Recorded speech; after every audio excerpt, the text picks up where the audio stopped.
Hello, I'm Jeff Paur. Welcome to another Fantasy Life Championship live stream event here on RealTime Fantasy Sports. I'm so excited to do it. We kicked it off last week. I was all by my lonesome. Thank God I have a partner in crime this week, and it's the one and only Howard Bender. Howard, thanks so much for coming on and being with me this week. And you're not only going to participate in this live stream, you're drafting as well. So you got double duty tonight, my friend. Yeah, absolutely. And, it was so funny, too, because I was just sitting here thinking about the fact that, I'm drafting and hosting along with you. Thank you so much, by the way, for having me. I really appreciate that. But I wanted to make sure I was fully comfortable. Usually in a live stream, I'll throw my contact lenses in, but needing to see draft boards and everything like that, I was all set. Can you see my players in the queue through the reflection of my glasses, though? I see a little bit of a reflection, but I don't think I can tell. I know our drafters are watching too. I'll tell you that right now. And I will tell you right now, Howard, you got some stiff competition in this draft. We have the defending TFC champion, Jamie Lannister is his team's name, and he is picking in the 10 spot. So you have your work cut out for you. You were picking second, Howard. Are you happy with having the second pick? That's my first question for you. Yeah, the funny thing is that I've only done a couple of drafts, so I haven't really figured out exactly where my pocket is for drafting.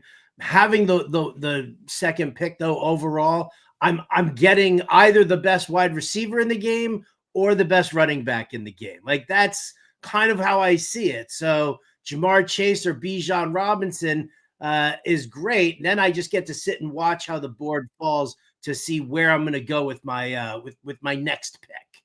Exactly. And I'll set the stage for everybody here.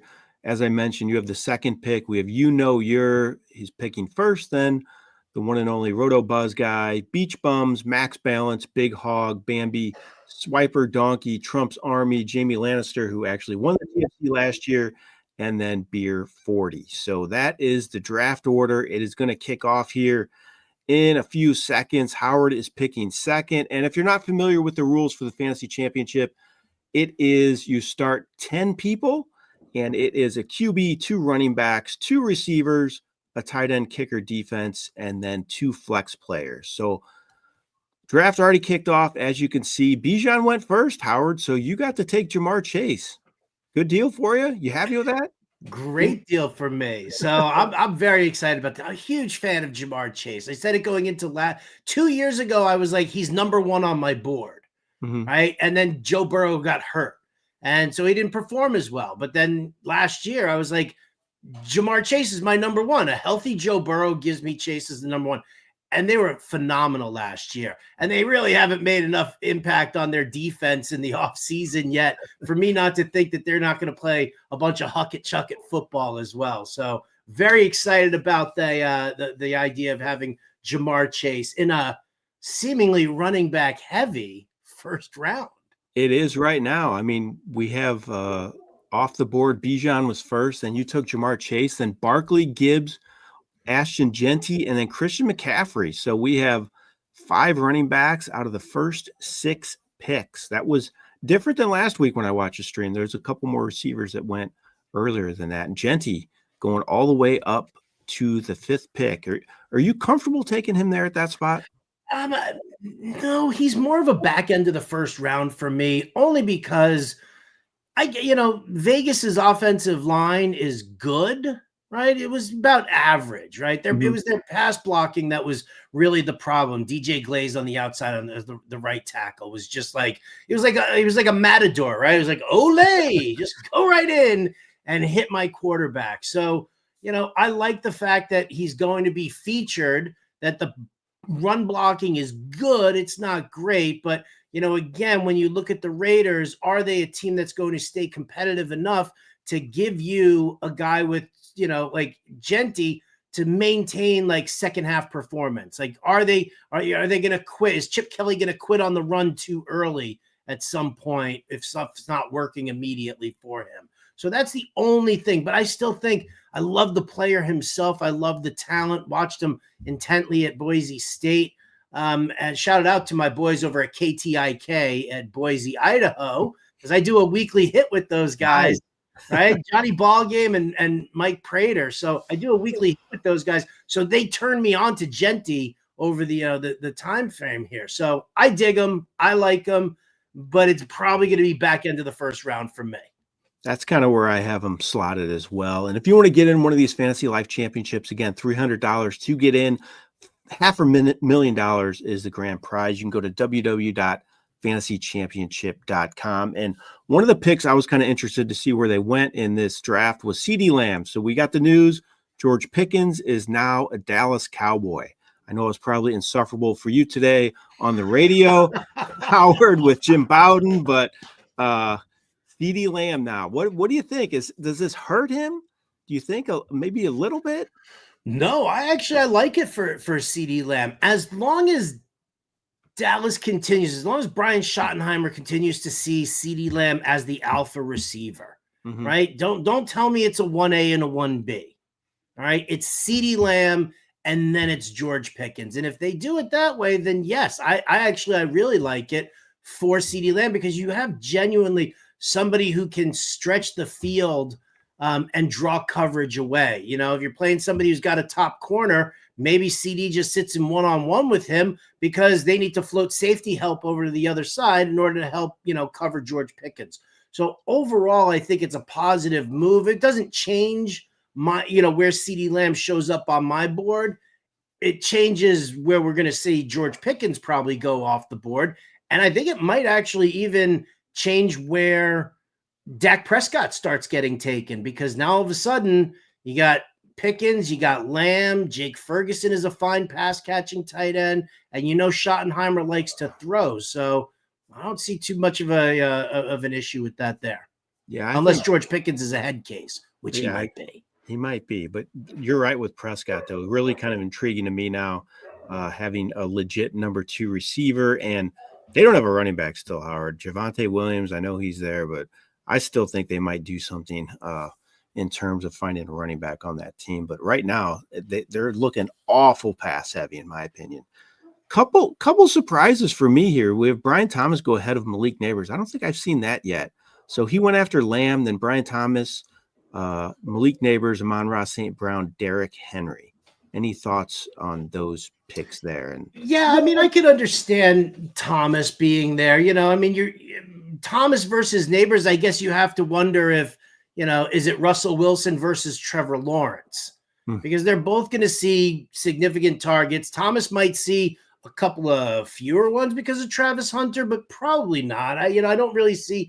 I mean, I like Hunter a lot, and I think he'll be good for Brian Thomas Jr., but, he is changing roles or whatever. But then again, I'm not a big Russell Wilson fan. If Russell Wilson gets hurt, right from the start, and it's Jameis Winston playing hucket-chucket football, then Malik Neighbors is my 1-1, right? Because that dude's going to see 90 targets a game every game. But, I'm fine with these guys. Like, they're close enough for me that if I'm doing multiple drafts, I'm going interchanging. I'll take Thomas one time, and I'll take Neighbors another time. I'll take Thomas. I'll take Neighbors.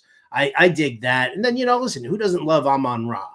Right. Yep. But it is still a run first offense. So I think there's a higher ceiling for guys like Thomas and Neighbors maybe than there is for, Amon-Ra, because, once the Lions get the lead and they start running the football, and how much is, Amon-Ra really going to be needed in that sense. So is his ceiling slightly capped more than these two guys? Possibly. Henry Taylor, that's the question for me. Who do you like out of those two? Because that to me is like, that's a pivotal moment right there. And shout it out to Unbeatable for getting both.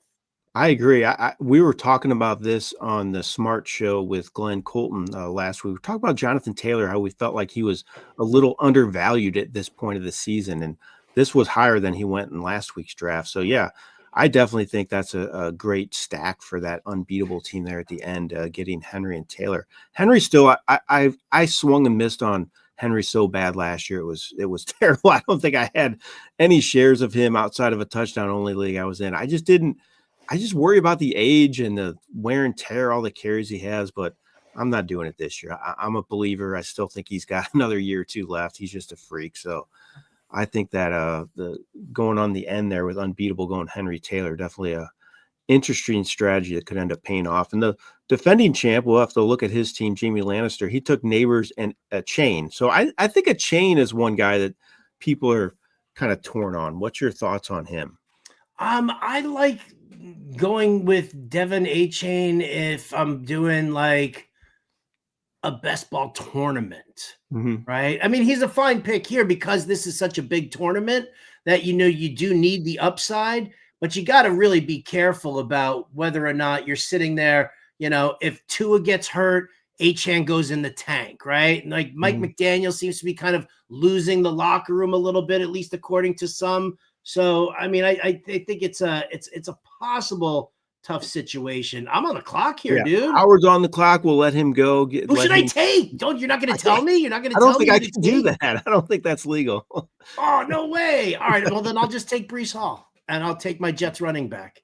There you go. And as always, if you're in the chat here, the comments, feel free to leave comments. If you have any questions about anything, Howard and I would be happy to answer them. Or if you have any comments on the teams getting drafted as well, feel free to go ahead and put that in there. Love hearing from you. We got a couple good evenings. Appreciate that. Good evening to you as well. All right, Howard, you took Breece Hall and you're going to come up here in another second. So I'll let you go think about that next pick because you're up right now. So you have Jamar Chase, Breece Hall, and then Trey McBride went after you, and then Joe Mixon. Did you get sniped at all? I did not get sniped one bit, which is fantastic, right? I love Trey McBride. I definitely do. Gives you a nice little advantage, especially in a PPR format. I'm kind of personally hoping that Kyler Murray starts looking downfield more, gets Marvin Harrison Jr. more heavily involved in this. So that's one of the reasons why I might kind of back off. Just a touch, not a lot, but just a touch. But what I'm psyched about here's a guy who I'm going to take now, and it's ahead of ADP, but I don't know what this room is going to be like, and whether or not they're going to, whether or not this guy comes back to me. But taking Kenneth Walker here in the third round, early third, as my second running back, huge fan. Listen. Clint Kubiak taking over the offense. What did he do? He brought in Rick Dennison immediately.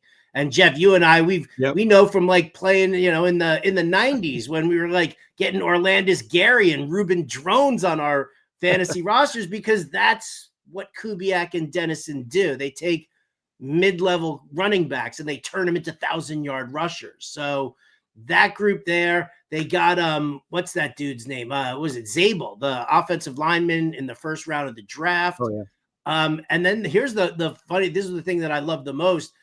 Robbie Oots, who is the a tight end who they drafted. I think it was like the fifth or sixth round. Yeah, he's the best blocking tight end in the draft, is whatever. And they've converted him already to a fullback. So you're giving me Kenneth Walker running in a Kubiak Dennison zone blocking scheme with a brand new sexy offensive lineman and the best run blocking tight end you could come up with. I mean, that's a winner for me. So I think that's a great question for you as well. You're trying to differentiate yourself a little bit in a big contest like this. As you mentioned, Kenneth Walker is probably ahead of the ADP. I don't have it in front of me right now, but you're probably correct. But he's not going to come back to you where you're picking as well. But what are you thinking with, a big contest like this? What are you trying to do exactly? You don't have to give your complete strategy away. I mean, you need to lock into, these first few rounds are definitely where your base is set up. Obviously you're going to see some people who are going to think that stacking is going to be what they're going to want to do in a big tournament kind of thing. It depends on the stack. There are possibilities for it. I mean, I'm looking at this like these first several picks as like my core groups. And then later on in the draft, I might swing for the fences. Now picking here second and being, so close to the end on this one here, I know I'm going to have to probably reach around maybe 2 for some guys who I'm really, really bullish on, just knowing that, you instead of, wanting to lose them. So it's a matter of like going out and getting my guys mixed with a little best play available. And then because it's tournament, then I'm going to start, swinging for the fences and seeing what happens with me then. Yeah, if you want to use that strategy, you go to rtsports.com, click on that Money League link. You can get in any of our contests on there, including this Fantasy Life Championship. We have a question as well, Howard. Matt asked, would you have taken CMC that early? So he went 6th overall. What are your thoughts on CMC? Are you going to grab him that early, or are you waiting a little bit? Yeah, I might just wait a little bit. I mean, because I worry about the offensive line for San Francisco at this point in time right now, because you know, uh, Trent Williams, is he healthy? Is he not healthy? What's he going to be like? Can the rest of the line sort of hold what they're supposed to be doing? CMC is explosive. He's a great player. I'm not going to let him fall out of the first round, but I'm not going to target him that high. I mean, if I'm doing this draft here and it goes those first 4 picks instead of Christian McCaffrey, I would have taken either Jefferson or Lamb with that pick. That's the direction I would have taken. Yeah, I probably would have done the same thing. When I'm in a big contest like this, I do want to take some chances because you want to try to hit those home runs, but I also not sure I'm comfortable taking a guy like McCaffrey who just has not been able to stay healthy, and I just worry about him because of that. Yeah. And I just don't know how long he's going to last. I hate to say it. And he's such a great player. It's a shame. But I like the fact that Bambi turned around with Kyron Williams and RJ Harvey as the next 2 picks there, because what you're doing now is that if Christian McCaffrey stays healthy, well, baby, you got 3 fantastic running backs that you're starting every single week. And if he does get hurt and misses time, you're still locked in with 2 rock solid running backs in Williams and Harvey. So I like the RB heavy strategy here if you're going to take a guy like McCaffrey with the risk that he does come with.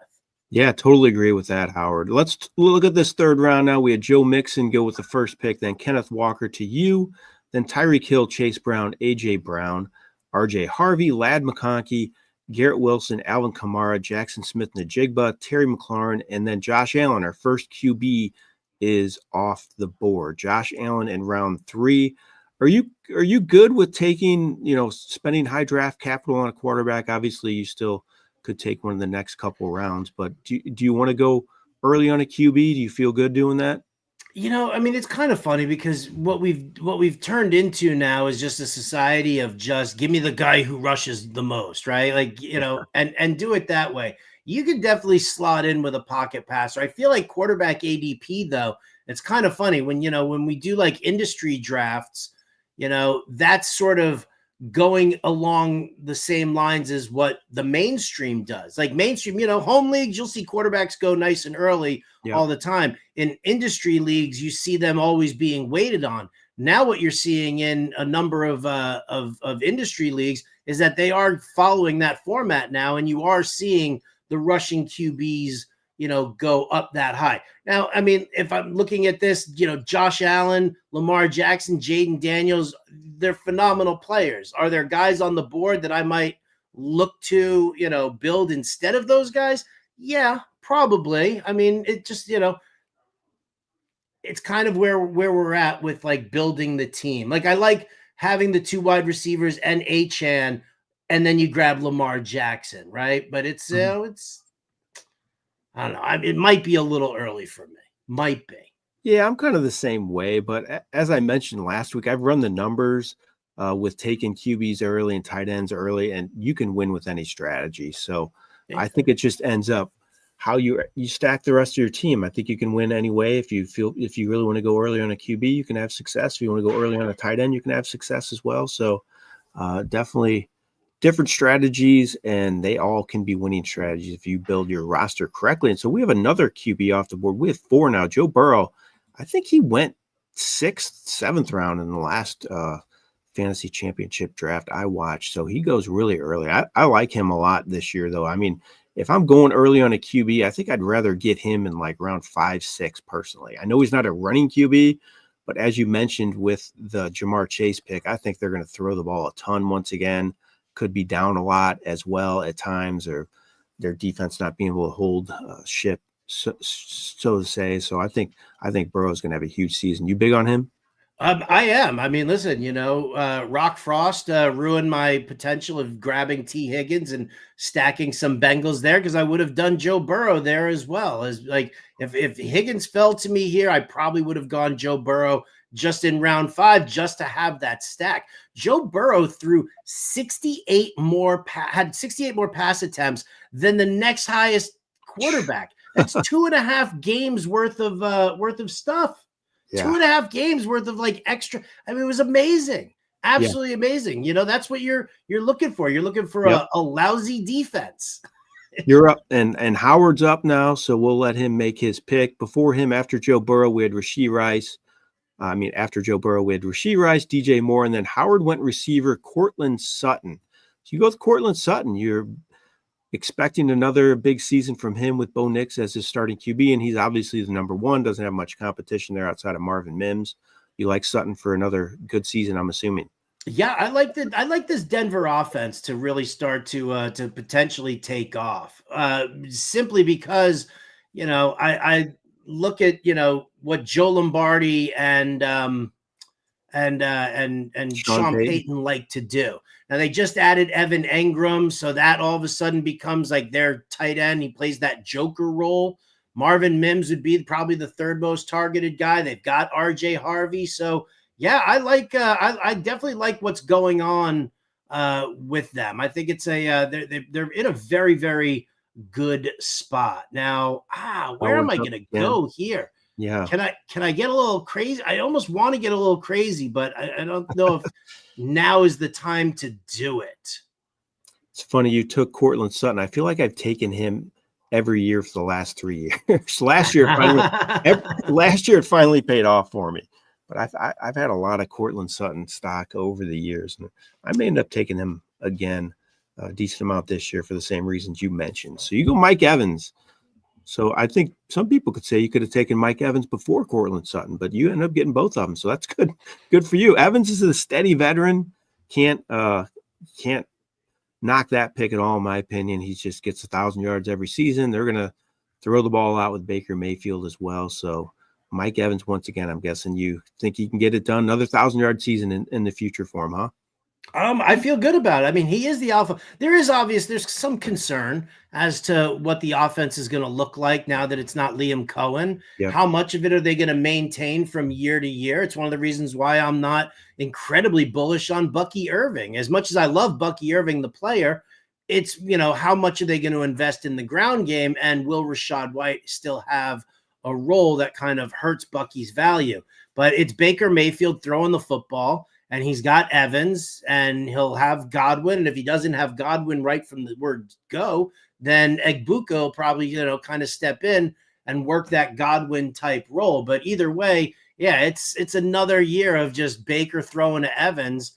Would this be 12 years straight with 1,000 yards? It's something like that. One. Yeah, it's crazy. It's funny you mentioned coaching and the assistant coaches. I'm really anxious to see what happens in Detroit this year. I mean, they lost a ton of coaches, offensive, defensive coordinators. Mm-hmm. What's gonna be the fallout of that, if any? I don't know what's gonna happen there. It's gonna be a storyline I'm definitely gonna watch. You have any thoughts on that? I mean, listen, I think that what you're doing, losing Ben Johnson, you're trying to, just kind of maintain that, and I think that's what Dan Campbell's going to push for. With their new OC in Detroit, but they also lost Tanner Engstrand, who ended up with the Jets, and that actually, that was the guy who I thought would be the heir apparent. That was the guy who I thought would be the one tabbed with taking over. So, and because he's the one who I think would probably do the best job of maintaining what's there. Mm-hmm. I'm not sure what John Morton's going to do. I like John Morton as a coordinator. I think he's fine.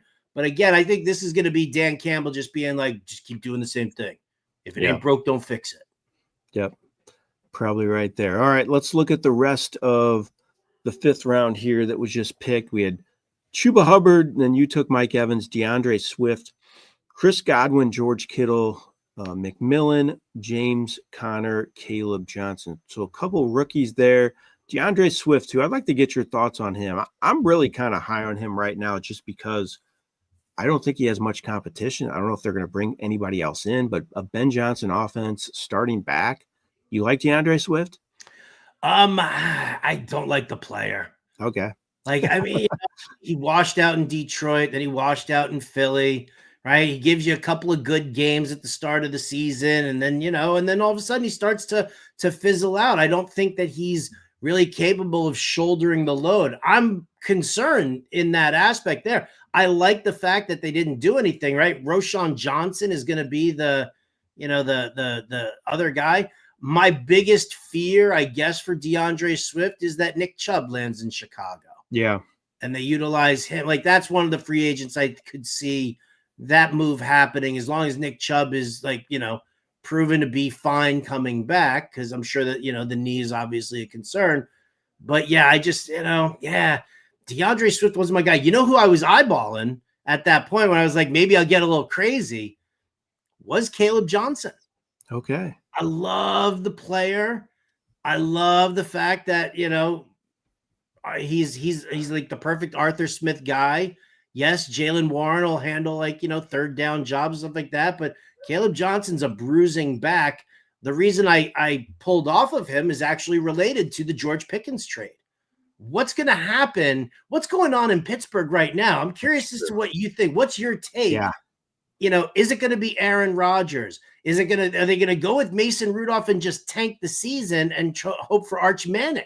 Like, what's your take on this? I would have to think Aaron Rodgers is in the fold to sign with him, because I don't know how you can go into the season with Mason Rudolph as your starting quarterback. That's a great point. And the way I look at Caleb Johnson too, though, is if Najee Harris can rush for 1,000 yards in that offense the last couple of years, I think Johnson can do it for sure, because I think he's a much better player than him. So I think that's going to be a good, smooth transition, and Johnson could have a higher ceiling than him, in my opinion. But you're right, that situation in Pittsburgh is kind of scary. They never seem to have losing seasons, but they might have a losing season this year if it keeps going this way, because that offense could be brutal. I mean, DK Metcalf is there, but outside of him, I don't like that receiving core. Calvin Austin, those guys don't really excite me very much. Freiermuth's fine, but they're going to be a ground and pound team probably, and I don't know, kind of scary from a fantasy perspective. Yeah, it is a little scary from a fantasy perspective. And that's one of the, that's why I like back off of Caleb Johnson, because if they are losing, I mean, are they really, they're not going to want to put extra wear and tear on the rookie, let him learn and, whatever, yeah. But he'll just be game flowed out way too much for me. And I think Jalen Warren kind of showed last year, he's not really that go-to back. So that's another reason they took Johnson. So I think that bodes well for him to at least get a good amount of work. And then after Johnson, we had Aaron Jones, David Montgomery, Zay Flowers, Devonta Smith, DK Metcalf, who we just mentioned, Tony Pollard, Xavier Worthy, and Rome Odunze. Who do you like out of those picks that just went? Anybody stand out?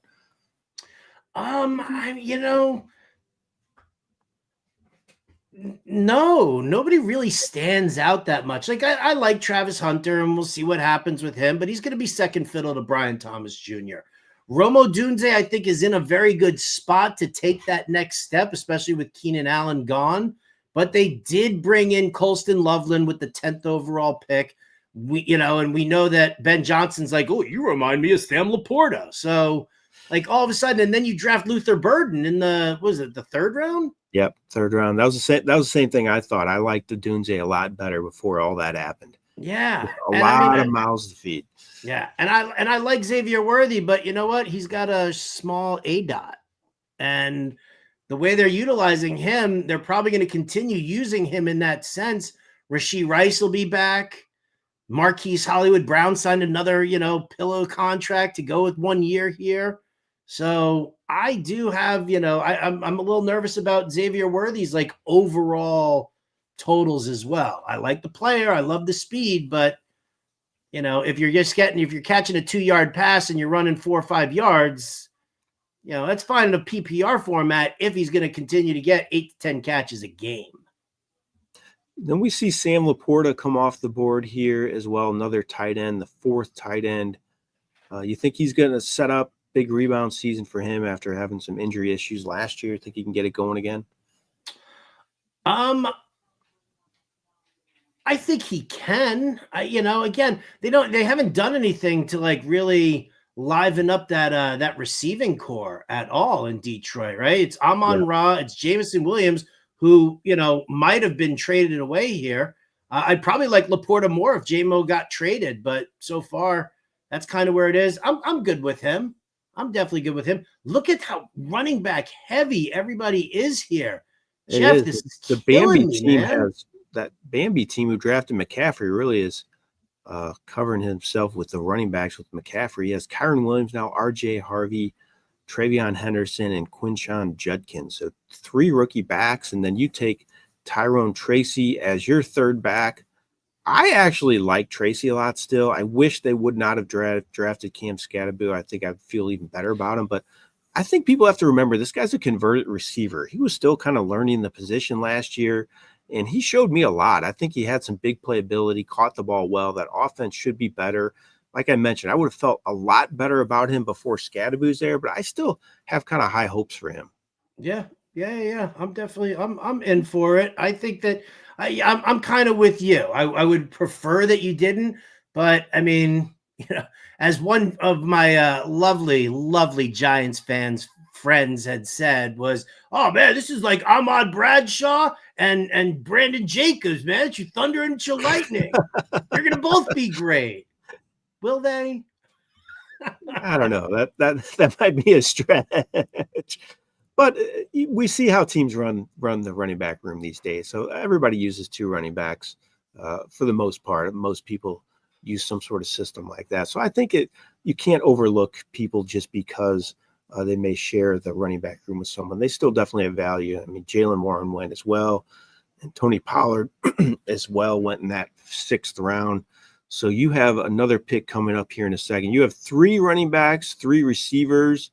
Is this kind of what you were hoping you'd be at this point of the draft, or something changed? I think it's where I'm most comfortable with, right? Running backs, wide receivers to start things off.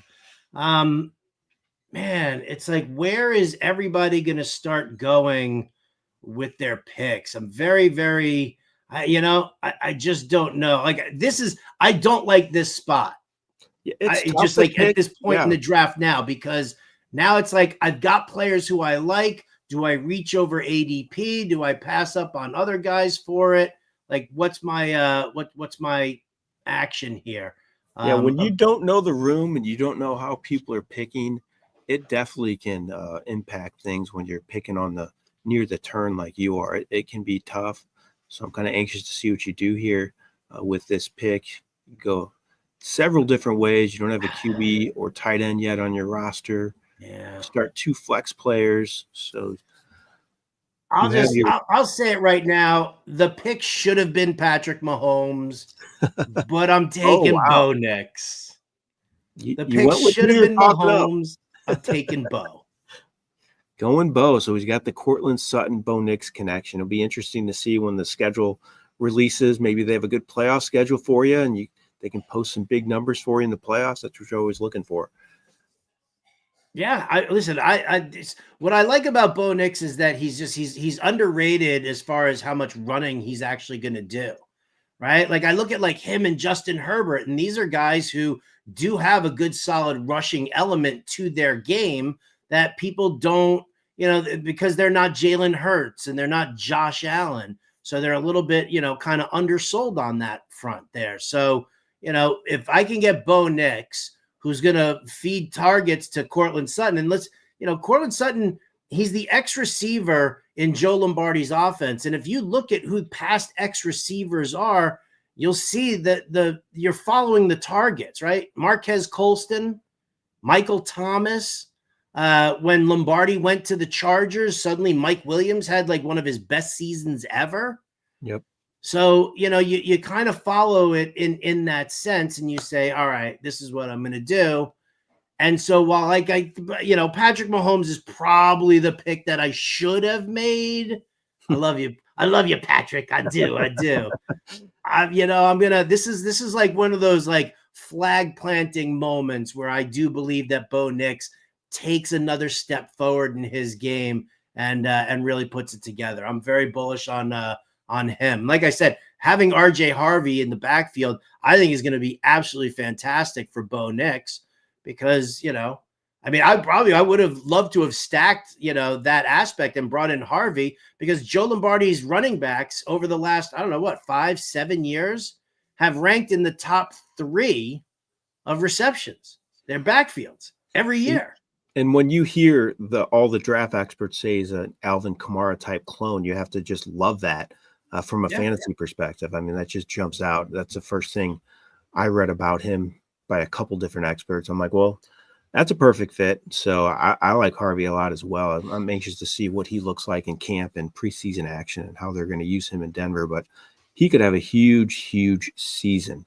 So the Kansas City situation to me is kind of intriguing because Mahomes, the whole offense, they were not very good last year, despite making a run to the Super Bowl once again. But the offensive line was just kind of a mess. And then all the injuries. I do think Mahomes has a good chance to rebound this year, though. I'm kind of bullish on him a little bit. I think I'd be happy getting him at this point of the draft, quite frankly. And I think he could rebound with Rashee Rice healthy for a full season and Xavier Worthy there. And I don't know what's going to go on with Travis Kelce, but he's still he can be a factor. But I think Mahomes could have a good season this year. Yeah, I think he could have a great season. A guy like Mahomes is great. What I love about having a guy like Mahomes, or even throwing in a guy like Josh Allen, right? These are guys, and maybe it's also a little bit of a DFS mentality, but these are guys that you can just run out there naked. You don't need to stack them with anyone, primarily because you don't know where the targets are going. Like we saw that with Mahomes. He's just spreading it out all over the place. He's got Rashee Rice. He's got Marquise Brown. He's got Travis Kelce. He's got Xavier Worthy. He can dump it off to the running back. Like he can go in so many different directions, and he does that. Josh Allen, it's the same thing. There's no alpha receiver in Buffalo. So, when you've got, Keon Coleman and Khalil Shakir, and Curtis Samuel, and then you just brought in Elijah Moore and you signed Josh Palmer, right? Like all of a sudden there's, it's like there's no alpha receiver there. So you'd have no idea who you're going to want to pair him up with. So if you are thinking about doing any kind of a pairing or a stack, those are 2 guys who I think you can just kind of just use them and leave it at that. So we had 3 tight ends go off the board in round 7. Jonnu Smith led the way, then TJ Hawkinson and Travis Kelce. So you're the tight end whisperer, Howard. Jonnu Smith, is he going to do it again? Was last year a fluke, or is this going to be more the norm for him to have that type of season that he had, in your opinion? Well, I think, one of the things is, and I do this every year. I track the coaching movement. I wrote about it in the Weekly Bender this past year for football. I do it over at Fantasy Alarm. I'm a big proponent of watching where the coaches go, because you can tell what kind of an offensive scheme you're getting from the coaching trees. And Mike McDaniel comes from the Kyle Shanahan tree. And if you look at what Mike McDaniel did, what did he do? He walked into Miami and he immediately built his offense exactly like Kyle Shanahan's in San Francisco. Is Jonnu Smith George Kittle? No, but he's learned a lot over the last, over the last several years. And I think that with, Tyreek Hill, being a big question mark as to what his mental state is right now. Is he in it? Is he not in it? Is he going to get in trouble again? Is he going to start dealing with off-field stuff that all of a sudden it's all right, you've got Waddle and you've got Tyreek.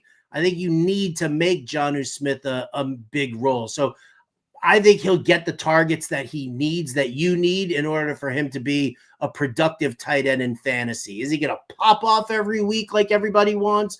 No, but here's a guy who, first 4 weeks, he has 2 good games and 2 bad games. He's not somebody I'm dropping or looking to get out, from under. I'll just keep using him there, because if you just keep him steadily in there the entire time, he will finish as a top 12 tight end probably. And what I liked about him last year, and I kind of thought this could happen because they used so many screens in Miami in that offense, but he was really used well in the screen game too, and he kind of excels at that for being a tight end. So I thought that was a good seamless fit for him to move into that offense there. So the rest of round 7, we had Jerry Jeudy, Bo Nix, Jonnu Smith, Ricky Pearsall, Chris Olave, Matthew Golden, Najee Harris, Isaiah Pacheco, George Pickens, TJ Hawkinson, Jalen Waddle, and Travis Kelce. So George Pickens goes in round 7. of this draft. We can kind of talk about him more now, Howard, since he's been picked. So you kind of like him in that offense? Think he'll be a good fit? I mean, I think he's a good complement to CeeDee Lamb. I do. He can stretch the field, contested catches down the sideline. Great. It's what you need, right? CeeDee Lamb thrives working out of the slot. So to be able to have him, and he'll move in and out of from the slot to the outside and do it that way. But having a guy like George Pickens immediately puts somebody on the opposite side of the field from you. Or if you can put CeeDee Lamb in the slot and let him do it, and George Pickens will do it. He draws coverage away. My only concern is that George Pickens is at least from what we've seen from him, he is a selfish and self-centered player. And it's me. Why am I not seeing the ball? Where are my targets? What's going on? Now, he didn't have great QBs in Pittsburgh. That's for damn sure. Yep. So he definitely gets an upgrade here, which I think will be good for his game. If he mentally stays right and he understands that, you know what, we really could build some sick offensive stuff here. If I'm not like a big, huge crybaby that, I'm not getting the targets. Yeah, you have to wonder how he's going to be if he's not the alpha there with CeeDee Lamb. A guy catches 120 passes. So that's going to be interesting to see how that plays out. Howard's pick is up now, so I will let him make that pick. Here it is, Jeff. Here it is. Go. It's the moment I was waiting for. I was wondering, should I take Bo Nix at this point here? Or, will somebody take a QB? Will I miss the QB run and lose out on Bo Nix so I couldn't pair him up there with Cortland Sutton? But more importantly, am I stacking Broncos? Yes, Jeffrey, I'm stacking Broncos. Evan Engram in the Joker role. Now, for anybody who doesn't know what the Joker role is, it is a wide receiver, or it's a tight end or a running back who lines up as a wide receiver. Tight end, even better, because he can be a tight end and you just release him to run those routes. The best way to equate it, like I said, you go from team to team, offense to offense. The Joker role, the last really good Joker that they had, Sean Payton and Joe Lombardi, was Jimmy Graham. So now you're giving me Evan Engram in the Jimmy Graham role. You're giving me Cortland Sutton in the Michael Thomas role. And you're giving me some rushing upside with my QB. Jeffrey. Howard's all in on Denver. He loves his Denver stack there. I mean, you look at Evan Engram. I don't think people probably remember, but 2 years ago, 114 catches he had. Absolutely unbelievable. And he had 73 the year before that as well. And last year, 47, but he played just about half a season. So definitely some high upside there in that offense. Howard's pick is up again. After Engram went Cam Skattebo, Colston Loveland. So we have the second tight end for a team already. So we have your team took McBride in the second round, and then he took Loveland in round 9. So you can start 2 flex players. So he could end up using Loveland maybe as a possible flex player if he feels the need to do that. I don't mind the second QB pick. The second tight end pick when you have a roster where you have 2 flex spots. So not totally out of the ordinary. Howard, you took Marquise Brown here though. So Marquise Brown, what's your thought process there with that pick? My thought process is I'm going to need to pick somebody with a little bit of upside, and his name is not Colston Loveland, because I was about to double tap the tight end position and I was about to take Colston Loveland. You can't tell me that you used the 10th pick overall to Colston Loveland, that Ben Johnson's like, oh, you remind me of Sam Laporta. That he's not going to see mad targets there. I mean, I just figured it would be a nice little sneaky play for that. But, alas, you're going to lose is the name of that team there in front of me. I'm so upset. But listen, Marquise Hollywood Brown, he signed a 1-year deal with the Kansas City Chiefs last year in order to really he knew that he was going to be the deep threat for Patrick Mahomes, and he was going to lock it down as that guy, and sign a 1-year deal collect all those stats from Mahomes, and then go sign a big contract somewhere else. But he gets hurt early, and he misses a bunch of time, and kind of missed the boat on that aspect. So what did he do? He re-upped for one more year, and he's going to hope to pad his stats with Mahomes. Now, we'll see what happens if all those guys stay healthy, and it's interesting. But, like for me, as my fourth wide receiver here, he's got that swing for the fences upside that you want in a large field tournament anyway. Yeah, for sure. So, if he would end up starting in the fantasy playoffs and he's a big part of that offense, he could be a difference maker for you down the stretch for sure. So I hate max balance too. I'm just telling you right now. I got you. Should I have taken? See, that was the question. Should I have taken Zach Charbonnet there and handcuffed him to Kenneth Walker? I was going to ask you about Cam Scatterbo too. Do you have any thoughts about getting him to pair with Tracy too? Yeah, I thought about that, but for me, that's more of like that's a shared backfield. Yeah. Kind of a situation. Zach Charbonnet is the handcuff to Kenneth Walker. Walker will get all the touches, but Walker doesn't stay healthy. And if you look at where Zach Charbonnet, I'm so mad at myself right now. I'm so mad at myself for that. Because Zach Charbonnet, when he filled in for Kenneth Walker, got all the touches. There was no Kenny McIntosh. Nobody gave a crap about him. So he had some big games too, Charbonnet. I should have gone Sharbs instead of Marquise Brown. Can I get a do-over here? Let's start over. Can we contact the commissioner here, and can we just get a do-over?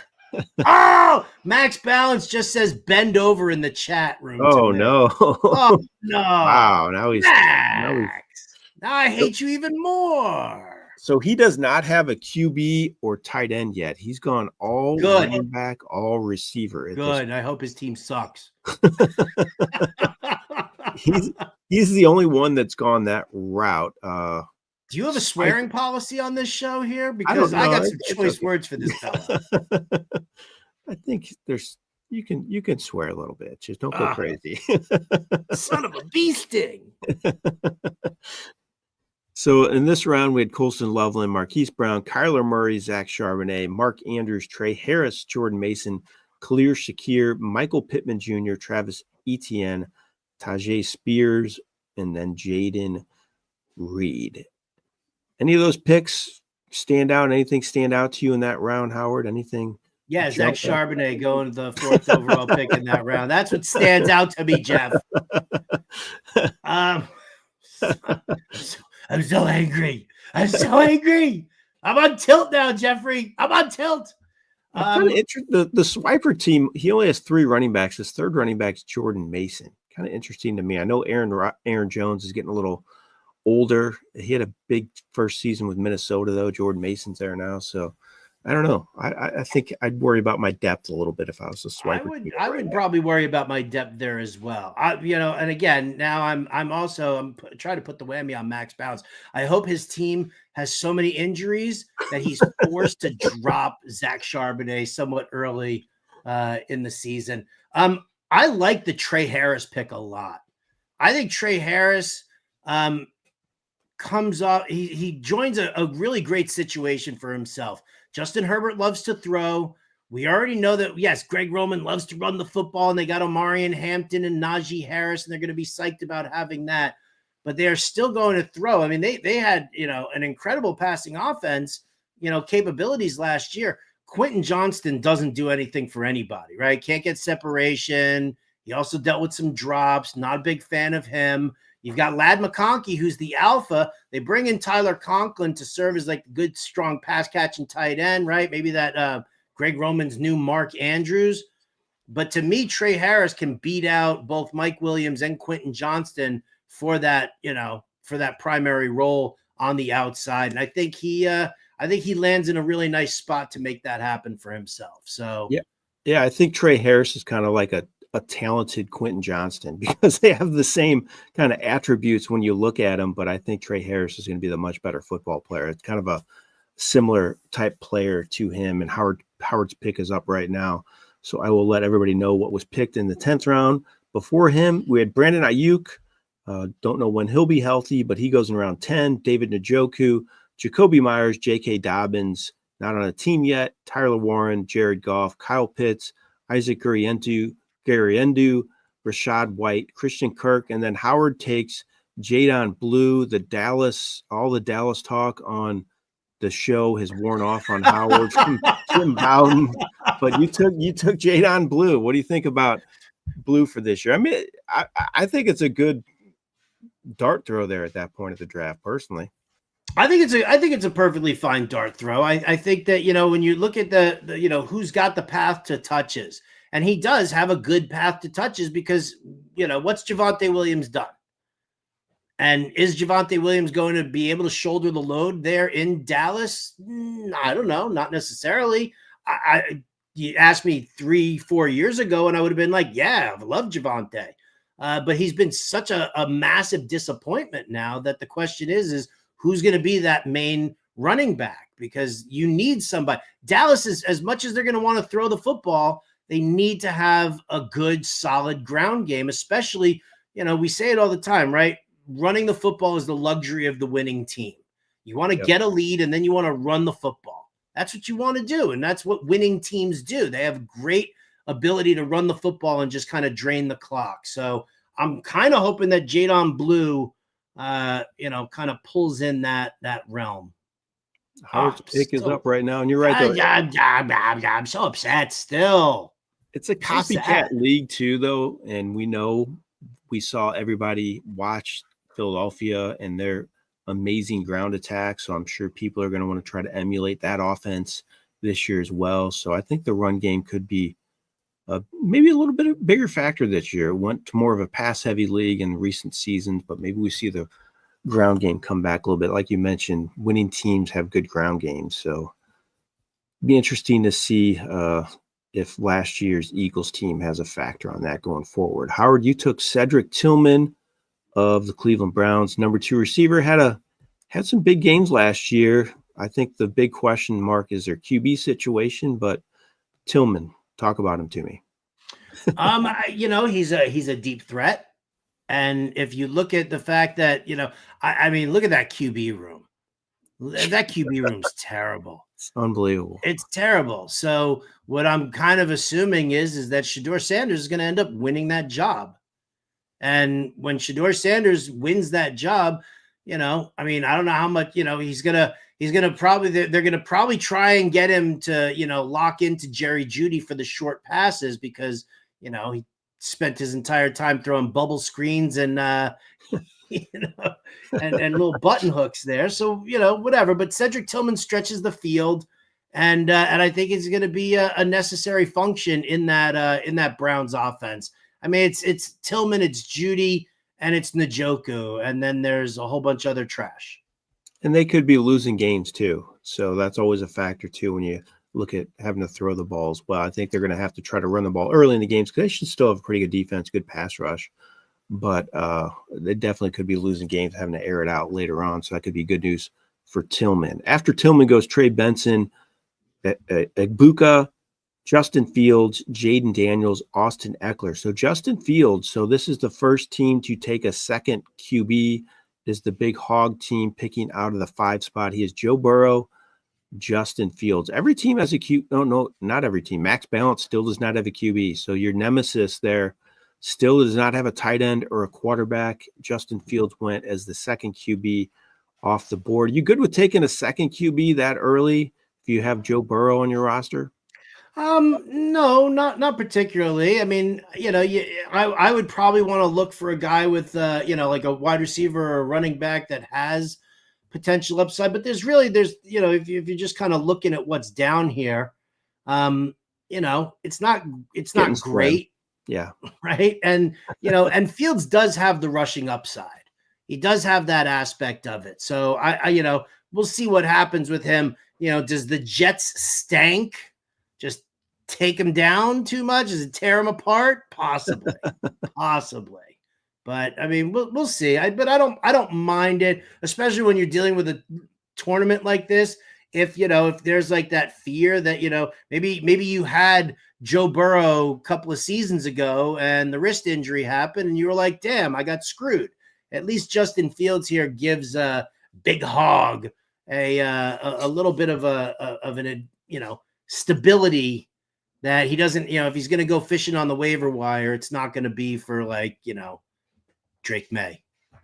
So besides your team, which I'm sure you're high on, any other teams stand out to you at this point as you browse this draft board here?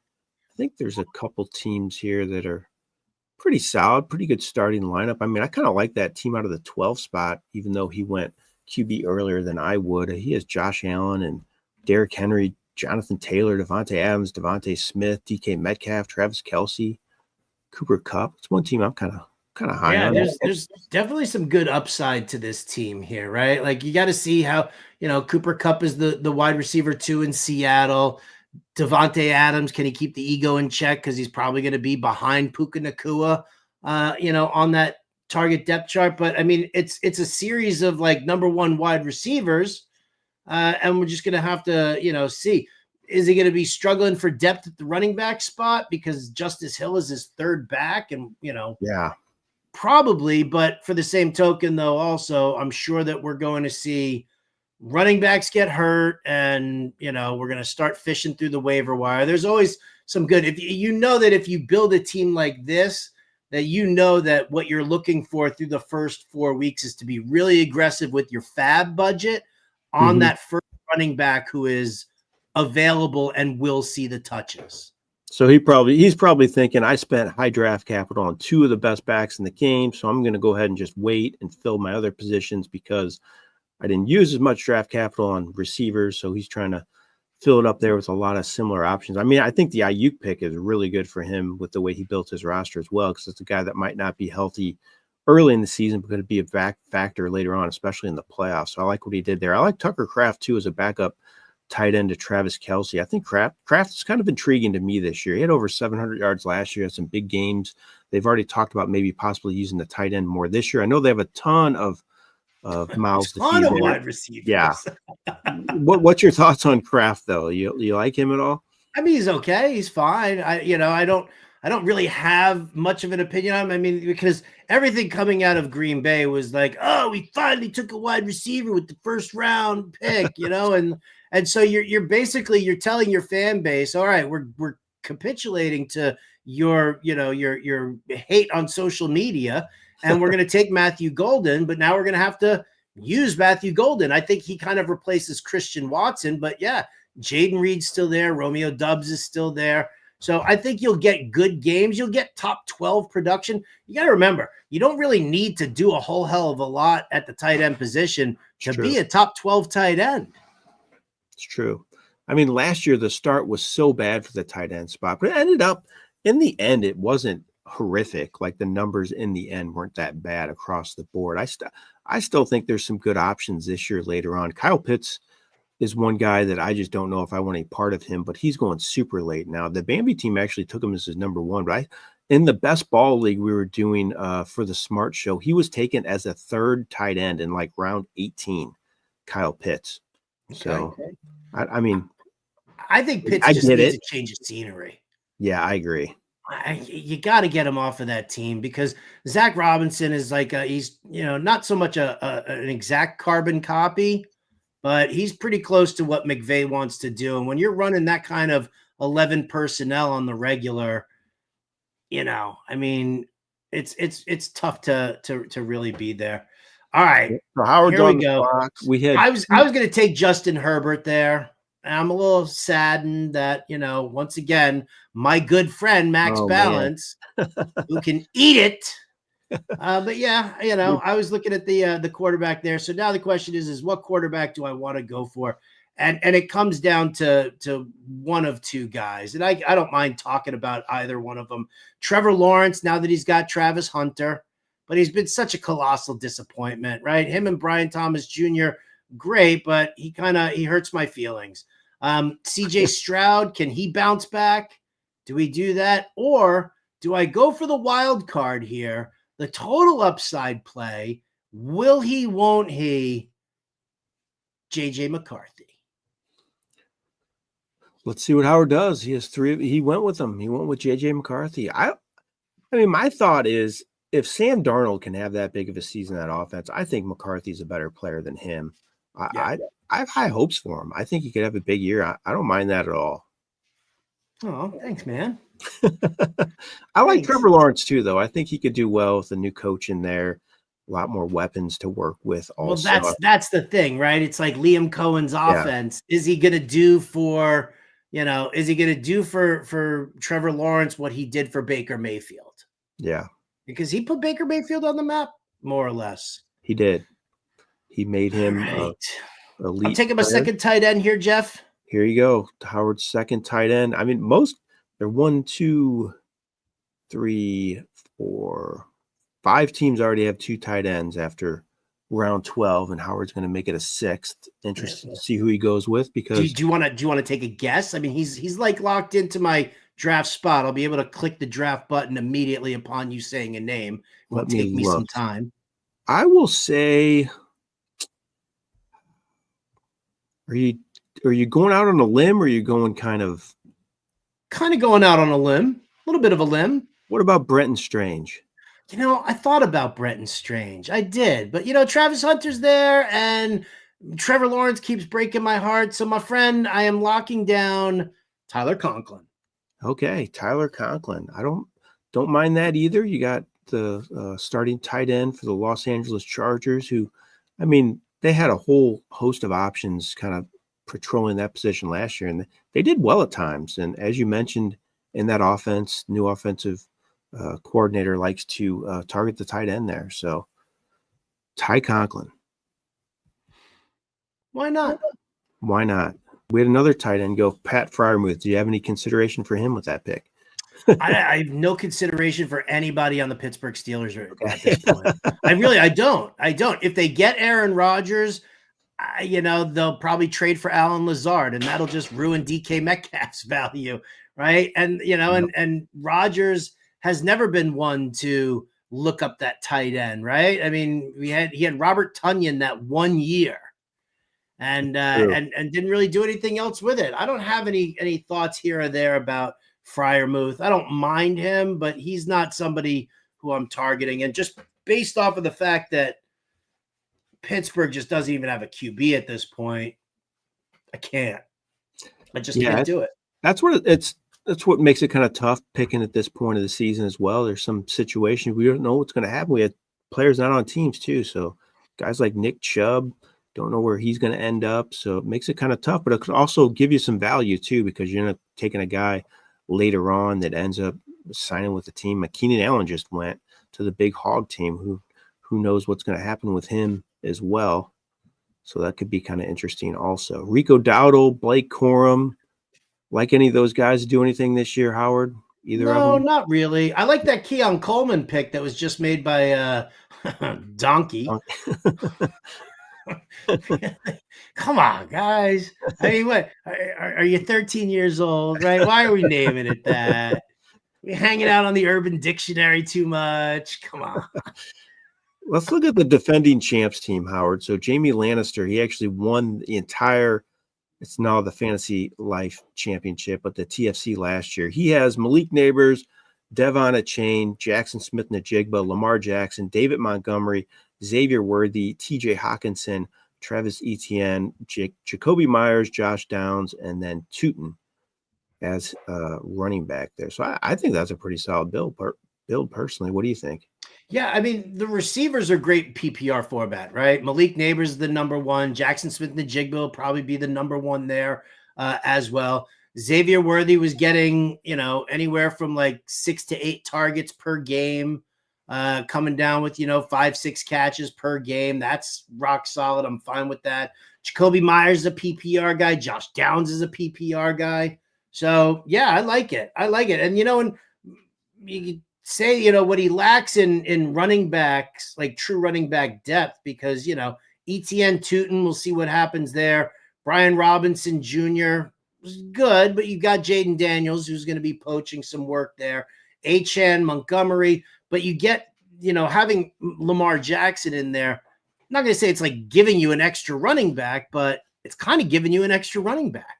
Yeah, for sure. And I kind of like if I'm looking at that round that Brian Robinson went. I'd rather have him than a lot of those other options that went, because I think he's just going to get more consistent work. He might not be the most exciting player, but I like his floor at least better than Javonte Williams and Tank Bigsby and Scadaboo. I just think that Robinson's going to be set up for a lot of consistent work. So I like that pick for him there. So we had 3 QBs in a row near the end of the 13th round. Trevor Lawrence finally went, and then CJ Stroud, Drake May, and then Jordan Love as well. I mean, you look at that, I think the QB position is pretty dang deep this year when you see guys like that going. I mean, Jordan Love, I know he was really disappointed last year, but I think he could be set up for a nice rebound season there in Green Bay personally. And Drake May, too, is kind of intriguing to me with Josh McDaniels there calling plays as well. I think both those guys could have pretty good seasons, but I think that QB position is really, really deep this year. Yeah, I mean, let's face facts. QB is pretty deep every single year, It's true. right? I mean, but it is kind of funny that like guys like CJ Stroud and Jordan Love are now considered throwaways. These were like top 5 or 6 picks at the quarterback position, 2 years ago. So it's very, very it's very interesting to see how it is that way. Drake May, they're giving him, more guys to work around. We'll see about Trevor Lawrence. So I think, it's a good cross section. But, what I find very funny is just how high up the top guys go. Allen, Jackson, Jaden Daniels, even Burrow there with Hurts, 4th round. And then you look 5th, 6th round, nobody was even thinking about a QB. And then I took Bo Nix, and nobody else took a QB the whole rest of the way until Mahomes goes up there in the 8th round. So, again, this is one of those reasons why a lot of people just wait on the QB position, because you're eventually going to get some decent guys out there. I agree. And if I'm looking at this draft board, I'd feel good about my team if I got Baker Mayfield, Caleb Williams, or Patrick Mahomes in round 8. I think that would make the most sense if I'm building a roster. I'd like a QB to land of that caliber in that round. To me, I think that'd be a great spot for sure. Yeah. Now the question is where am I going? First kicker off the board there in Brandon Aubrey. Oh, there you go. Brandon Aubrey. Yeah. Where's Glenn Colton? That's always his pick. He loves right. Always. Oh, dude, there's nothing better than being involved in a draft with Glenn Colton, Jim Bowden, and Adam Ronis. Right. The fights for those Dallas Cowboys. You throw Jen Piacenti in there as well. It's true. Cowboy love all over the place. Is your team still the Jets, Howard? I haven't asked you in a while. I know I'm stacking Broncos, but I'm still a Jets fan. Any hope for him? Any hope for him this year? I don't mind Justin Fields. I think there's definitely hope. I mean, Justin Fields, he was serviceable at some point. Like, we've seen good stuff from him, when he was with the Bears. I don't hate Justin Fields. And now you've got, Garrett Wilson, I think, is fantastic, right? I like the kid that they just picked up, Mason Taylor, the tight end. You've got a great pass catching running back in Breece Hall hanging out right behind you. So, I think there's, and the offensive line is strong. So I think that the Jets are actually in a very good spot to do some damage. I think they're going to be very underrated by a lot of people. You hear reports about Justin Fields' improved footwork and throwing mechanics as well. So interested to see what he looks like in training camp, to see what he's doing there. And Howard just picked, he had the 11th pick in the 14th round, took Darius Slayton of the New York Giants right after Amari Cooper went. So Darius Slayton, number 2 receiver, signed an extension with them, if I'm not mistaken, this offseason. So he's kind of slated in there. Kind of another guy, not very exciting, but I don't mind his floor. I think he'll get his catches on a weekly basis. Yeah. I think he's good, and he's got some big play upside. That's kind of, that's where I'm at right now. Now I'm looking for, guys who are going to have some strong upside. I'm going to need to kind of take a look at that and see. I wish I'll tell you what, man, like the whole conversation, we haven't even touched on the fact of drafting now versus drafting after the schedule release. That's true. Because, we're looking at stuff right now and you're like, man, like usually at this point, or, a couple of rounds in, moving forward, I'm kind of looking at certain guys and I'm like, okay, should I take a good defense here that has like the week 14 bye, right? So I don't have to worry about defense throughout the entire time. That's true. And I'm not a huge strength to schedule guy, but I definitely like it for a big play contest like this, a big game contest like this, because I look at the fantasy playoffs and see who has the best schedule, most advantageous schedule at each position. I think it's something that you want to at least try to keep an eye on, because when you're in something like this, you need to maximize those points in the playoffs. That's where it's won and lost. And I think it's something you definitely want to keep an eye on once that schedule's released. Is that next week it's released, or is it it's coming up? I think it's coming up. Yeah. I think it's coming up. I don't know if it's next week or if it's the week after. Do they wait until everybody? Do they come out of OTAs and then the schedule is released? Yeah, that's a good question. All I know is they make a big production out of everything now, and they're good at it, and I know, isn't that and everybody ridiculous? watches it. It's amazing. It's amazing. So Howard's up again, another pick here. Let's read his roster to everybody out there. He has Jamar Chase with his first pick. Then he took Breece Hall, Kenneth Walker, Cortland Sutton, Mike Evans, Tyrone Tracy, Bo Nix, Evan Ingram, Marquise Brown, Jadon Blue, Cedric Tillman, J.J. McCarthy, Tyler Conklin, and Darius Slayton. That's the winning team for Howard there. The first team there just took DJ Giddens, the likely backup for the Colts. Howard's pick is up now.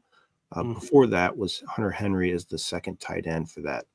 You're good. Dude, it is ugly down here right now. It is super ugly. Like this is like my 6th grade girlfriend ugly kind of thing, man. This is bad down here. I mean, I want to get somebody who's got, like some upside and some, decent play there, but you even just looking at this, just this crew of even just, the running backs, the depth running backs, and you're just like, ew, gross.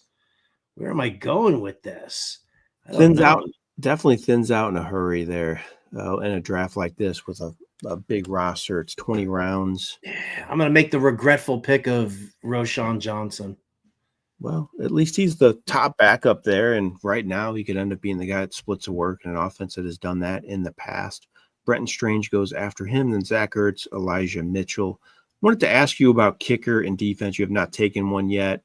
In a contest like this, I know you talked about schedule and don't have to worry about getting another one if you know what the schedule is, but do you prioritize that at all, or do you not really care about the kicker and defense? Just let it go and whoever. No, I don't really prioritize it. Oh, here we go. We're getting May 14th is the date of the schedule release. See, look at it. You got the chatter here, and it's not just Max hurling insults at me. We're getting some actual news here. Thank you, Mr. Army. Appreciate that very, very much. So next week when we do this, we can do a schedule release as well, Howard. We'll break that down as the draft. Right, I'm gonna have to get another entry here. We're gonna have to do this. But, exactly. But yeah, I don't really. I look for I look for domed kickers. I think that's always kind of a way to do it. If you get one on a productive offense, then that certainly works as well. As far as defenses go, that's the thing is that what are we doing with defense? We're everybody's chasing touchdowns, and you're going to see defenses added and dropped on the regular here. I look for, defenses that have the potential for a high sack rate because you're getting points for sacks. And if you're getting points for sacks, well, then, hopefully you're getting like a forced fumble in there as well. So that's kind of, I don't really look at it as like, I don't need to be the first guy to take a defense or a kicker off the board, but I'm also not going to be, saving it for my last pick. My round 20 pick will not be my kicker or my defense probably. Okay. Oh, I've said too much. I like to hear that. No, I think it's good to talk about that though. No, not a lot of people talk about kickers and defenses, but it's interesting to get a take on that. We had our first defense off the board here now. So the team that took the kicker first just took a defense, took the Broncos as their first defense. Interesting. What is their ADP? Let's look it up here. We got to take that defense away from them too. Yeah. He didn't want you to get any Bronco defense or Howard. They do have the first ADP. Interesting. Do the Broncos have the highest ADP? Good for them. Well, Denver, that's Surtain and that's true. and they picked up that kid in the first round to shut down the other side of the field. The problem is though, is that like we see this with defensive backs, like top rated defensive backs all the time. This rookie, why is this? I don't know why his name is escaping my brain right now. I should know it too. I don't have to look it up. Yeah, okay, I'll let you look it up. Yeah, I was like, the problem is like we've seen this with high end defensive backs like Surtain. Remember Ndami Asamoah, Marshawn Lattimore when he first came into the league. Like eventually teams just stop throwing towards that side of the field, towards wherever that guy is playing. And they'll look to either throw underneath or they'll look to the other side of the field and try and make that happen. So now this poor little rookie is going to get picked on by every offensive coordinator because nobody wants to throw in Surtain's direction. So either it's Barron. That's it. It's Jahdae, Jahdae. I don't know. Jihad. We'll just say Barron. Jihad. I'll say Jihad Barron. Barron. 20th overall pick. So he's going to get picked on a ton. If he doesn't pan out, that's going to be a rough road for Denver. It really will be. Because because he's going to get picked on early on. And maybe that's what I'm hoping for this whole time, because maybe if he gets picked on and he gives up so much and suddenly the Broncos defense isn't the be all end all, well, maybe they got to throw a little bit more. Bo Nix, Courtland Sutton. There you go. So Bryce Young goes in round 15. You're a Bryce Young believer? You think his finish of the season is going to carry over to this year? You think he has any chance to get it going for fantasy teams? I think he's got a chance to get it going. Things definitely clicked for him in the second half of the season. And you just got him Tet McMillan, who's an absolute, fantastic guy. And you re-signed Adam Thielen as well. So you're giving the kid his security blanket out of the slot in Thielen. You're giving him a great, great guy going up against, in contested catches downfield and can stretch the field with some speed also in McMillan. And then you've got Xavier Legette. You've got Jatavian Sanders, the tight end. So he's got the weaponry. It needs to come together. Dave Canales will continue to run the football early just to take the pressure off of him. But I do think that there is the possibility of him taking a step forward again. And maybe that'll pan out. So you're getting in the later rounds of the draft here, Howard. Do you have any, do you make a list, or do you have anything in your head at least of guys you're targeting late in drafts at this time of the year already? Do you have any guys pick? You don't have to say them, obviously. I don't want you to give it away, but I'm just talking about from a preparation perspective. Yeah, I mean, you have to have certain guys in mind for the late round. Like you need to have that happen. So, you need to just have some upside swing for the fences type guys. You need to do it, and so I've got a list of guys who are, I'm not going to say boom or bust, but pretty close to it. So I want to look at that max balance team, since we're calling him out for taking your pick. So he was kind of the last guy to take a tight end, ended up taking Freiermuth and Ertz. I like the Herbert pick. I think that's a good, solid number one QB to get in round 12. I think he did well there, and he's loaded in the other spots. You think he can get away with Freiermuth and Ertz as starting tight ends for him? Yeah, I mean, listen, again, if you're gonna kind of push a position aside, tight end is the one to do it to. I mean, you've got, Ertz will be the number one tight end. Ben Sinnott will probably come in, a little later on, but again, the position is just not like a huge priority for him. And I don't see anything wrong with it not being a huge priority. All right. Howard's pick is up now. He can go numerous directions here. He only has 4 more picks after this one. Might be getting out of here soon. We've been on for about an hour and 15 minutes here. It's been a lot of fun. Again, if you want to get in one of these Fantasy Life Championships, go to rtsports.com, click on that Money League link. We have all sorts of options up there for you to participate in, including the Fantasy Life Championship, though. It's our biggest prize on our site, $500,000. We're so excited to have Fantasy Life be a part of it as well this year. They're going to provide a lot of great content for our users to use when it comes to trade analyzers and rankings and all that stuff. You can take advantage of that on our site. And remember, if you want to do a commission league and you've never done one on our site, it's kind of our bread and butter. And I think people forget about that at times. But if you're new to it and you've never done a commission league on our site, it is free for the first year. So sign up for that, give it a shot, take advantage of that commission league for free for the first year. But it's definitely a great product. We're really proud of that. You can do all sorts of great things, trading picks, draft picks, future draft picks. You can do all different crazy scoring stuff as well. Really proud of our commission product. So take advantage of that. Again, this is the Fantasy Life Championship draft that we're covering here with Howard Bender. And he is in the draft, had the second pick, and he just took Tyler Lockett at receiver. He moves to Tennessee this year. You think he's going to be a big part of that offense, Howard? I think you're going to, you need somebody who's going to, who can work the slot and work out of the, and stretch the field a little bit. You'll have Calvin Ridley kind of moving in and out, and he's the top gun. But I think for a guy like Cam Ward in his rookie season, you want him to develop a rapport with, some of the younger guys, but for the same token, you also want to build his confidence. And if you got guys who can catch the football, then that's what you're looking for, right? You want to be able to make sure that you're not going to suffer from a ton of drops or anything like that.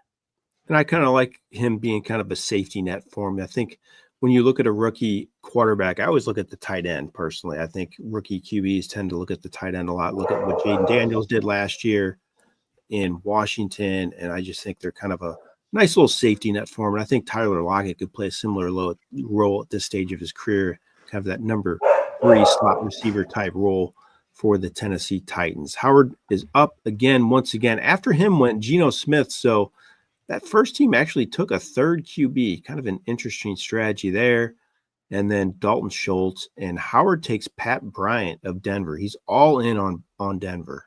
I like Pat Bryant, and I think Pat Bryant, I think Marvin Mims can be a very one-dimensional character. And that's, kind of the issue there. I think Pat Bryant does a couple of extra things. And I think he's got a good size to just be opposite Cortland Sutton there. If you want to move Mims into the slot where he has been a little bit more explosive, then I think Pat Bryant, kind of helps stretch the field on that front, draw some coverage over to his way. Again, that's more of a dart throw. Can he be a high upside boomer bust pick? Will he be able to be somebody I throw into my stack? He's not a primary guy. And obviously, the rookie, status, you want to just kind of, wait and see. But I wanted to make sure that I grabbed a little Pat Bryant there before I start looking at my kicker and my defense. So we always like to look at the builds of these teams, and we're talking about the max balance team, how he waited on a tight end. He actually took a third one, so he's going to be flipping a three-headed coin somehow every week, trying to figure out who to start. That's the only thing that makes it tough, in my opinion. I know you like to play the matchups there, and you want to go with the guy with the best matchup, but in the end, you always end up maybe picking the wrong guy at times. It makes it tough when you have similar options to pick from each week. Yeah. Well, I mean, and that's the funny thing, because to me, and I talk about this all the time, now this big, large field tournament, high stakes, a lot of amazing players, that you're going up against. But when you're looking at your home league and you're drafting in that fashion, to me, I want to build a team that I have to make as few decisions as possible. Right. I want to make sure that I have, my QB, my 2 running backs, my 2 or 3 wide receivers, and my tight end, the guys in there who I'm most happy with. At most, maybe I want to move my wide receiver 3 or my flex in or out and do it that way. But I don't want to sit there, and I don't want to draft 2 QBs and have to sit there and decide which one I'm going to start. I want one over the other, and I'm just going to leave it at that. Now, same thing with, running backs. I've got my locked in running backs, and I'm going to go with Hall and Walker every single week. Will Tracy and Blue crack my lineup? Maybe. We'll see. But I still got my guys. I want to make as few lineup decisions as possible. It's funny you say that because I felt like that was something I ran into last year, and it was really one of the first years that happened to me. I kind of waited. I normally win on QB anyway, but I felt like I double tapped kind of close a lot of times. Like I'd take a QB in round 9 and 11, and I was starting the wrong QB every week, and that was something I just don't want to deal with this year. So it's probably going to be on my mind when I'm picking. I'll tell you that right now. I'm sure it will be, and as it should be. Like, I mean, that's the thing. Like, people are always like, I mean, you get the lineup questions all the time. Should I start this guy or this guy? And you're like, man, you're really splitting hairs with these guys. I mean, why wouldn't you get both of them in there? Oh, well, I've got this guy there. Oh, well, I mean, so it's a tough spot to be in. Again, it's just I just don't like having to play the matchups. You can build a team and play that way if you want to, but I think there's enough stuff that goes on throughout the course of a full football season that I would just prefer to not have to worry about it. Make as much, like 2, maybe 3 decisions each week and leave it at that. So, Howard, before we get out of here, let's take a look at these teams here. And I want to hear who you are most afraid of as you try to make a run at this $500,000 prize in this league. Is there any team that you're looking at right now and you think they're the top contender here? I tell you what, the teams that I really, really like so far, obviously Max Balance definitely stands out.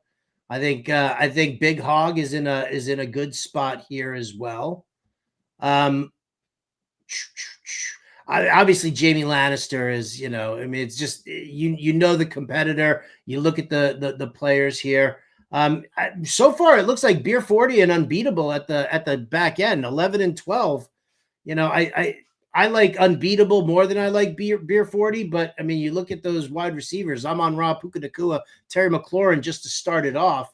You might have some running back issues a little later on, but I think it's a really good start. So I'll say Unbeatable, Max Balance, and I'll give it up for Bambi, because if any of those rookie wide receivers pan out, and he only has rookie wide receivers, that's the funny thing there. That's true.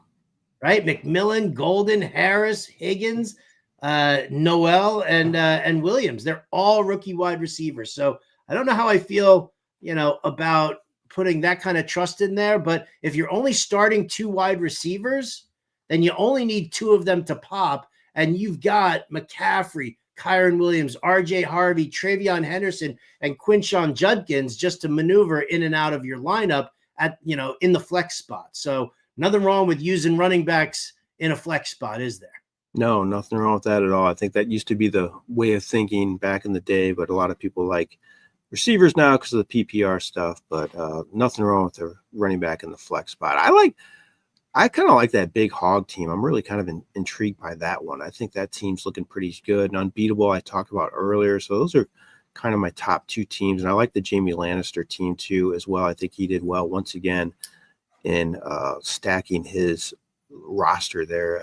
Just a good stack despite going early on a QB. All 3 of those teams went early on a QB, which is something I normally don't do, but maybe I will now because I like the way their teams turned out. So I think they did a good job. Howard, you just took a defense. You went Houston Texans as your defense there. Anything? Good turnover team. Good turnover team. We'll let you make your next pick, and then we'll skedaddle out of here. Let's see who you go with next. I'm going to say you go kicker. That's my big. Oh, man, you just gave it all away. My whole strategy. Hopefully I don't ruin your pick here because look at that. He just took Fairbairn right from. No, I'm kidding. I didn't want Fairbairn. All right. I'll do this again for you here, Jeff. Can you name the kicker that I'm about to take right now? I threw you for a loop because I said Dome, but that's also because I tried to throw you off the set. I mean, you got to go Will Lutz at this point, right? Of course you have to go Will Lutz at this point. Okay, you're investing in Denver, and let's face it, the altitude in Denver helps the ball travel further. There you go. Will Lutz the madman. Awesome. Well, Howard, this was a ton of fun. I really enjoyed it. We're going to try to do this every week until the start of the season. So I know the drafters like to be a part of these leagues as well, who are in it and they're watching too. So had a lot of fun with you. And it's good to hear you as you're picking as well. I think it's interesting for all the viewers out there to get your thoughts and why you're doing things and why you're targeting certain players. That's definitely a good guide for everybody out there. So thanks so much for doing this. I really appreciate it. Oh, absolutely, man. My pleasure. This has been an absolute blast. And yeah, I'm looking forward. You know what, man? I'm looking forward to some smack talk on these guys here because this has been a great draft. I do regret. I'm going to wholeheartedly. I'm going to write this up for the weekly bender this There you week, go. right? And I'm just gonna sit and cry my eyes out for 4 paragraphs about why I should have taken Zach Charbonnet instead of Marquise Hollywood Brown. You know, I'd be remiss not to mention too, Howard, we have not officially announced this yet, but this year we are doing a Beat Howard Bender Best Ball Championship. So that is actually available right now to sign up for. So you can get in drafts right now. The only catch, there's only one difference in the scoring. You want to reveal what that is, Howard, since it's your contest? I don't know. Is it best ball? Yeah. Is that the big news? The scoring, the 1.5 tight end. Oh, yeah, we're going to get. I mean, listen, man, I made my bones on the tight end. How could we not do a tight end premium league for myself, right? So, yes, Beat Howard Bender. Leagues are going to be tight end premium. So, all you guys out there who want to play with the tight end big boys, now's your opportunity to do it here. I'm looking at you, Max, with your 4 tight ends on your roster right now. Maybe we'll have to live stream one of those drafts because you're going to get in some of those as well. So that'll be fun. Oh, dude, I'm going to get in all of those as well, right? Isn't that what it's all about? Beat Bender. I got to be in every single draft. So I did it last year. There you go. Good luck. Good luck doing Good luck. Good luck having no life again during football season. We'll see Howard in January. he'll come out of his desk there. All right, Howard. Thanks so much for doing this once again. I really appreciate it. I appreciate everybody watching out there as well. We'll see you next week. Thanks so much.